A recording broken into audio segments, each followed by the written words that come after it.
ସକାଳୁ ସକାଳୁ ଚାଷୀ ମାନଙ୍କର ଇଏ ଲମ୍ବା ଲାଇନ ଲାଗିଛି ମଙ୍ଗଳପୁର ସେବା ସମବାୟ ସମିତି ଆଗରେ ସାର ଟିକକ ପାଇଁ ଚାଷୀ ହନ୍ତସନ୍ତ ହେଲା କଲବଲ ହେଲାଣି। ତ କ'ଣ କହୁଛୁ ମାନେ ଚାଷୀଙ୍କର ଏଇ ସମସ୍ୟା ରହିଛି ଆମେ ସିଧାସଳଖ ଆଲୋଚନା କରିବା। ଚାଷୀ ଆମ ପାଖରେ ଅଛନ୍ତି, କ'ଣ ଆଜ୍ଞା କହିବେ କେତେ ସମୟ ହେଲା ଲାଇନରୁ ଜଗିଛନ୍ତି? ରାତି 12 ରାତି 12ରୁ ଏବେ 9ଟା କି 10ଟା ହବ। ରାତି 12 କ'ଣ ସାର ପାଇଁ ଜଗିଛନ୍ତି? ପିଡ଼ିଆ ପାଇଁ ଜଗିଛୁ। ମିଳିଲାଣି ସବୁ? ନାଇଁ ତ କିଛି ମିଳିନି। କେତେ ଦରକାର? ଏଇ ଯୋଉ ଲମ୍ବା ଲାଇନ ଲାଗିଛି କେମିତି ସବୁ କରିବ? ବିଚାର କରି ମୁଣ୍ଡ ପିଛା ଗୋଟେ ଗୋଟେ କାର୍ଡ ଦବ ବୋଲି ତ ଭଲ କଥା। ଆଉ କ'ଣ ବିଚାର କରିବୁ? ତମକୁ ଯେତିକି ଆବଶ୍ୟକ ସେତିକି ମିଳିବ ବୋଲି ଭାବୁଛ? ହଁ, ଭାବୁଛ ମିଳିବ ବୋଲି? କାର୍ଡରେ ଆମର ଯେତିକି ଯୋଉ ହିସାବରେ ମୁଣ୍ଡ ପିଛା ଗୋଟେ ଗୋଟେ ମିଳିବ ବୋଲି ତ ଯାହା ଚାଷୀ କହୁଥିଲେ ଯେ ତାଙ୍କର ଆବଶ୍ୟକ ମୁତାବକ ସାର ମିଳିବ କି ନାହିଁ ତାର ସନ୍ଦେହ। କାହିଁକି ନା ଏ ଯୋଉ ଲମ୍ବା ଲାଇନ ଲାଗିଛି ଏ ସମବାୟ ସମିତି ଆଗରେ, ତ ଚାଷୀ କ'ଣ ପ୍ରତିକ୍ରିୟା ରଖୁଛି ଏ ସଂକ୍ରାନ୍ତରେ? ଆଜ୍ଞା ଆପଣଙ୍କର କେତେ ସମୟ ହେଲା ଜଗିଲେଣି? ଆପଣଙ୍କୁ ଠିକ ସମୟରେ ମିଳିବ କି ଆବଶ୍ୟକ ମୁତାବକ? ନାଇଁ ଆଜ୍ଞା, ଗୋଟେ ବସ୍ତା ମିଳିଲେ ଆମକୁ ପାଇବନି। ଆମେ 5 ବସ୍ତା ନୋଡ଼ା ଆମେ 12ଟା ରାତିରୁ ଜଗିଛୁ ଏଠି।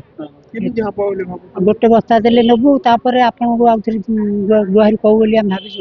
ଆରେ ସରକାର କହୁଛନ୍ତି ପରା ତା ସମସ୍ତଙ୍କୁ ସାର ମିଳିବ ସହଜରେ, କାହିଁକି ମିଳୁନି? କାହିଁକି ମିଳୁନି ସେଟା ଆମେ କହିପାରୁନି ଆଜ୍ଞା। ସେଟା ଆପଣ ମାନଙ୍କୁ କହୁଛୁ, હવે ବୁଝିବାକୁ ପଡିବ। ସେକ୍ରେଟାରୀ ପଚାରୁ। ଯେ ଯେମିତି କହୁଥିଲେ ଚାଷୀ 12ଟା ରାତିରୁ ଜଗିଛନ୍ତି, ସେମାନଙ୍କର ଆବଶ୍ୟକ ମୁତାବକ ସାର ମିଳିବ କି ନାହିଁ ତାହା ସନ୍ଦେହ ରହିଛି। ଯେହେତୁ ଏ ଯୋଉ ଲମ୍ବା ଲାଇନ ଲାଗିଛି କେତେବେଳେ ସରିବ, ଲାଇନ ନ ସରୁଣୁ ସାର ସରିଯିବାର ମଧ୍ୟ ସନ୍ଦେହ ରହି ଉପୁଜୁଛି। ତବେ ସମୀକ୍ଷା କରିଥିଲେ ମନ୍ତ୍ରୀ ଆସିକିରି ଗତକାଲି ଡାକବଙ୍ଗଳା ପାଖରେ, ଯେ କହୁଥିଲେ ସାର ସଙ୍କଟ ତୁଟିଯିବ। ତଥାପି ଏ ସାର ସଙ୍କଟ ଲାଗି ରହିଛି, ଚାଷୀ ହଉଛନ୍ତି ହନ୍ତସନ୍ତ। ବାପା କ'ଣ କହିବେ ଯେ ଆପଣ କେତେ ସମୟ ହେଲା ଜଗିଲେଣି?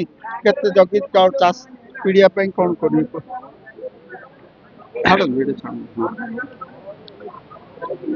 12ଟାରୁ ଆସିଲା ନାହିଁ, ଠିଆ ମିଳିବାକୁ ନାହିଁ। ତକଲିଫ ହେଇକିରି ଛିଡ଼ା ହେବାକୁ ପଡୁଛି। ତକଲିଫ ହେଲେଣି? କେତେ ଲୋକ ଅଛନ୍ତି ଏ ଲାଇନରେ ଆଜ୍ଞା? ଥିବେ 400 ଲୋକ। ତ ମିଳିବ ସମସ୍ତଙ୍କୁ? ଆପଣଙ୍କ ଦୟା ପୂର୍ବକ। ଦେଖନ୍ତୁ ଏବେ ବର୍ତ୍ତମାନ ଫସଲରେ ପୁଡ଼ା ଲାଗିବା ସମୟରେ ଧାନରେ ଆବଶ୍ୟକ ସମୟରେ ଯଦି ମିଳିବନି ପିଡ଼ିଆ, କ'ଣ କରିବେ ଆପଣ? କ'ଣ କରିବା? କିଛି ନାହିଁ। ଆଉ କ'ଣ କରିବା? ଉପାୟ ଅଛି? କ'ଣ କହିବେ ବାପା ଯେ ଏବେ ତ ପୁଡ଼ା?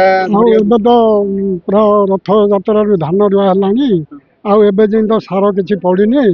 ଆଉ କ'ଣ ହବ? ଖଣ୍ଡ ଯାହା ଖର୍ଚ୍ଚ ବାର୍ଚ୍ଚ ସବୁ କିଛି ହେଲେ ଆଦାୟ ହେଇପାରିବନି।